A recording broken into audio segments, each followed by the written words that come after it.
Suppose I told you I built a visual model of the relationship between democracy and capitalism that will allow us to sort through all of the disparate and confusing messages that we get from the media, from Washington and from Wall Street. A model that will allow us to kind of set our standards and give us places where we can categorize things and put things together in such a fashion that we can start to make more sense out of the kind of the messages that we're getting in today's media. The model doesn't have a specific agenda. I mean, it's not a Republican or a Democratic model. It's not a liberal or a conservative model. Instead, it's a framework that we can keep in our head and that we can then carry, because of it being a visual framework, we can see how things fit into it, and we can see where conflicts occur and why. I mean, it really opens up a real strong world potential for us to be better citizens. Now, the reason that I picked the visual model is when I was in high school and I was learning trigonometry, we were asked to memorize in the very beginning the sine and the cosine of a 30, a 45, 90-degree angle, and memorization just wasn't my strong point. And I just really didn't do that well when we had our original test. However, once the professor showed us the model of the sine and the cosine, the model of their curves, then I was able to hold that in my head, and it really made trigonometry so much easier for me. And I did very well in trigonometry after that point. So I know that I'm a visual learner, and I'm betting that there are visual learners out there that can also benefit from having this visual model that they can carry around to help them as they work their way through a lot of the challenges that we see coming at us in the future, and especially with regards to our democracy and capitalism. All right? So what I want to do here now is kind of walk you through how that model came to be. As of the beginning of the 21st century, it is safe to say that empirically, democracy and capitalism have won the battle for mind share. After all, in the 25-year period from 1970 to 1995, the number of world democracies went from 45 to 120 of the 151 countries. Even many of those countries that are not openly democratic are using mock elections to legitimize their polity. Meanwhile, since the fall of the Berlin Wall in 1989, there are only 2 or 3 countries left that profess to be socialistic, and even those countries are vying to participate in the capitalistic global economy. So, this is who won. Now let's look at why I think they won. Now I'm going to postulate what I believe to be a rather unique proposition about why these two rather disparate systems have won. First, it appears that we have continually divided our brain into 2 opposing sections. Literature appears to be replete with examples where the authors identify the challenges between mind and body in kind of a right brain, left brain way. Meanwhile, the cognitive sciences have been examining the nature-nurture question, trying to decipher whether we are more causally determined by our DNA or our environment. And continued studies in psychology are questioning the relationship between our rational and emotional behaviors. The point being that we are constantly being asked to look at these two as 2 opposing forces, both managed by our brain. So we are left with a model of opposing forces that comprise our nature. Now I want to suggest that democracy and capitalism won because they also mirror these 2 different aspects of our nature. I believe that those people that vilify either one or the other of these systems are missing the point. After all, the combination of monarchy or oligarchy with capitalism appears to have significant synergy, but they are so similar that it would have our polity and economic systems both in line with one side of our nature. Meanwhile, the same can be said for socialism and democracy. As a matter of fact, early members of Students for a Democratic Society in the 70s studied the structure of democracy and socialism and concluded that they are very compatible. But do we really want compatibility, or do we want some kind of balance? So really, democracy and capitalism provide this balance that is similar to our natural rational state and emotional state. I believe that many of our philosophers like Nietzsche, Plato, and Marx didn't appreciate how these 2 systems can work together. Now, I would also like to make the point about why I have associated democracy with the rational and capitalism with the emotional. Let's start by substituting the political system for democracy and the economic system for capitalism. Now, history has shown us that when we combine the political system with the emotional aspects of our nature, regardless of the economic system, we get totalitarianism. Think of Iraq as an example of a dictatorship for that matter, or any dictatorship for that matter. The strong individualistic drives associated with the emotional leaves us with a strong individualistic political system, which is unwanted. Meanwhile, when the economic system is combined with the rational aspects of our nature, we find that we also end up with totalitarianism. Think of the USSR and Cuba. In these cases, the rational desire to come up with centralized planning and distributive justice just didn't work. So it appears to me that we need our systems to be complementary, not compatible. So does this democracy and capitalism dualistic model become our visual model? Well, it is tempting to use this model because the power of this model is that it shows us how the two systems are really the winning systems and why they're better than any of the other combinations. It gives us a model of what we know about the way that our rational and emotional state manage each other. So we have the brain as a model that we can use for determining how we might want to build implementation and execution practices that work with this model. It's a strong model because it does mirror us. However, the challenges provided by this model is that it is a dualistic model. There's a direct implication in a model like this that these are two opposing forces, and that they really, there is no dependency in the two models, that they don't, one doesn't depend upon the other. And I think we have to look to see if that's really true. Now, it is well established that there are 5 pillars of rights associated with capitalism, and at the center we find private property. Now, private property is dependent on rule of law, which is provided by the democratic state. Without the support of the state and the associated rules of law, the market would collapse, as we have seen in places like Somalia. Meanwhile, the pursuit of happiness, which is one of the pillars of democracy, is dependent on the innovation and choice provided by capitalism. Let's look at why I say that. If we take Maslow's hierarchy, we see that the bottom 3 levels are paramount to keeping ourselves alive. Now, I guess you could argue that as long as I am alive, I am happy, but I'm placing more emphasis on the phrase pursuit of happiness rather than just the state of happiness. So I am suggesting that the pursuit of happiness is related to the top 2 Maslow levels, those being self-esteem and self-actualization. Meanwhile, industry studies have shown that choice is the secret ingredient for individual self-esteem, and capitalism, being founded on competition, is all about choice. That is why I say that capitalism is the great enabler for the pursuit of happiness. Now that we have established that they are dependent, are they also areas where each is autonomous? Well, if we remove private property, I think argument can be made that there are many rights and activities associated with private enterprise, competition, the profit motive, and consumer sovereignty that do not need the involvement of the state. As a matter of fact, often they are impeded by the involvement of the state. Meanwhile, regarding democracy, if we remove pursuit of happiness, we are left with life and liberty, with rights not associated with the market. After all, guaranteeing freedom of religion, speech, press, and such are not objectives of the capitalistic market. So we have established that we are dependent on each other, so there's a gray area where they intersect, that the rights associated with pursuit of happiness is the point in which they intersect, that they each have autonomous rights, areas where each does its own thing, which is important as they are enabling different aspects of our nature. So then, does this become our model?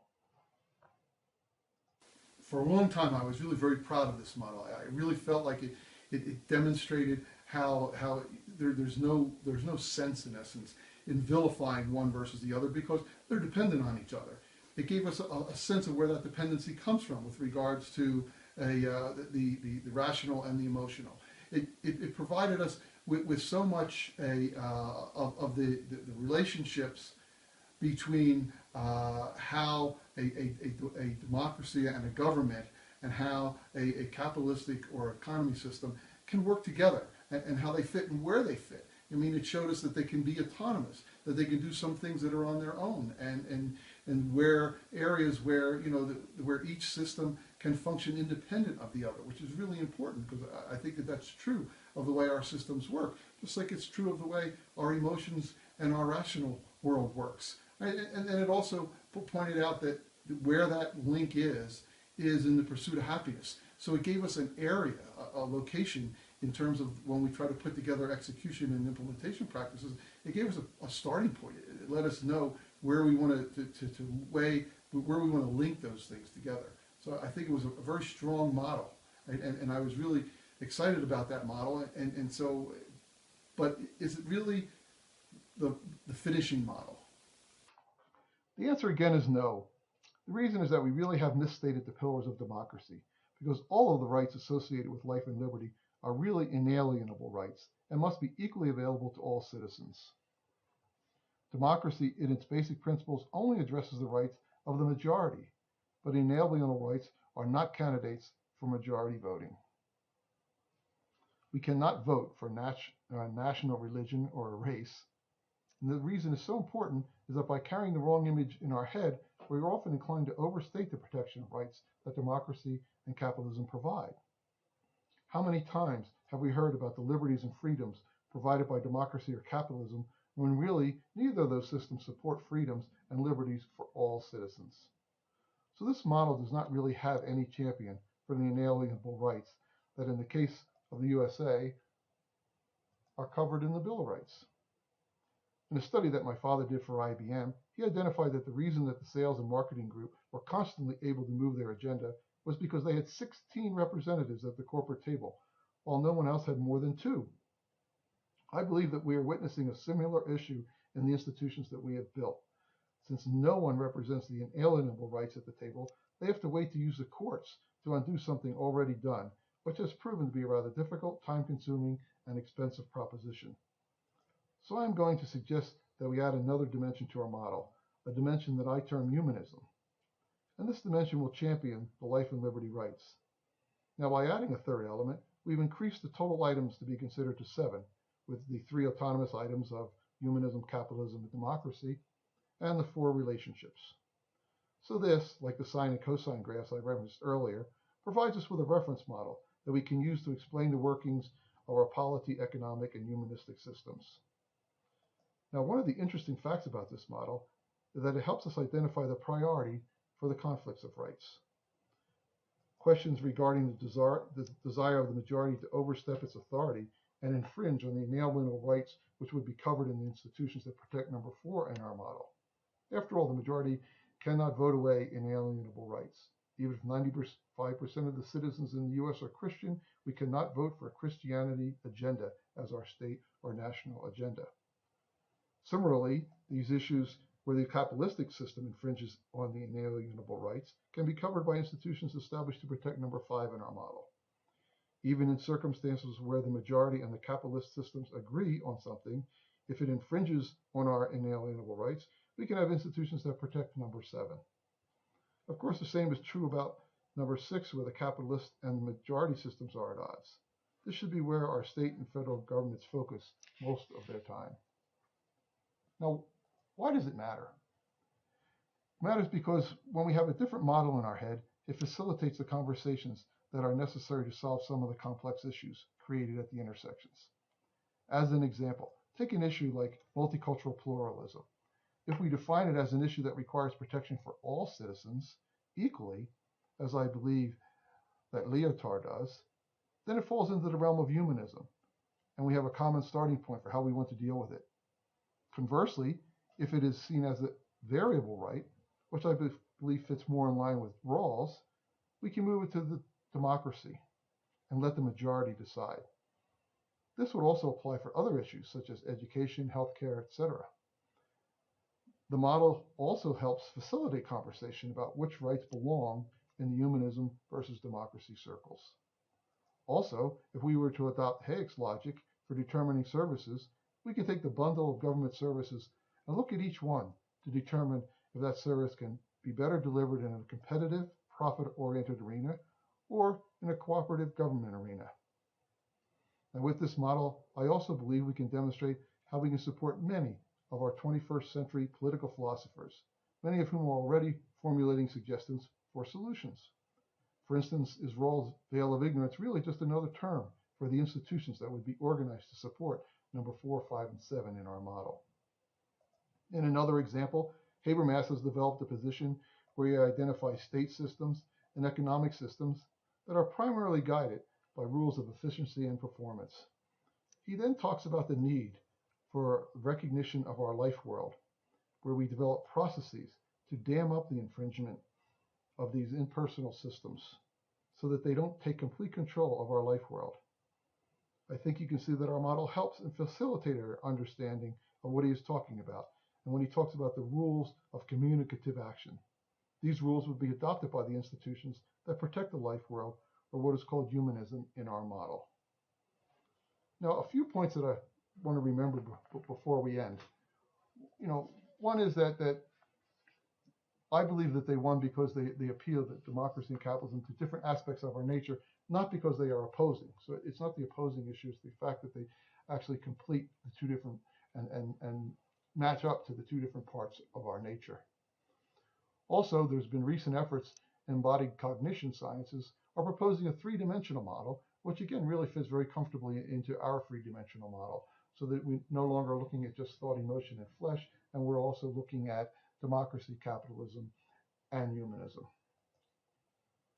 And finally, there's often a lot of discussion about the great ideological divide in today's world here, and especially in the United States. And I don't think that we're facing an ideological divide at all. To me, an ideological divide is the difference between capitalism and socialism, or democracy and monarchy. I think what we're really looking at is execution and a problem revolving execution and implementation issues. Well, this is the final model, and this is the one that I'm really very proud of. I think that this model, it really lets us see that humanism, has to have some kind of visibility, that the practices and all the principles regarding life and liberty cannot be just dependent upon someone to work them in after the fact, that we really have to build them throughout all of the different things that we do when we're putting together practices that revolve around the way our polity and economic system work together. That we really have to, it's three people at that table, and I think that that's really important. So I think that if we had this model in our head and we heard a lot of the different argumentation that's going on today, it would let us find spots to put it. We can see in which one of those 1 to 7 areas they're talking about. Are they really over here in where capitalism is, and are they the really autonomous area of capitalism, and so therefore should it be something that the market system really just does on its own, or are they, so it gives us that kind of area that we can work with. And so I think that it lets us work those issues and be a lot more comfortable with those issues. So that's why I think that this model is a model that if we carry in our head, if we actually teach to our citizens, and if we kind of use it as a guide, it really lets us build a scorecard of how we're doing, and lets us put together really strong implementation and execution practices for our polity and our economic system as we move into the future. So that's it. I mean, if you have any questions, I really welcome questions. I welcome comments. And you can just put them in right here at on the web page. Thank you.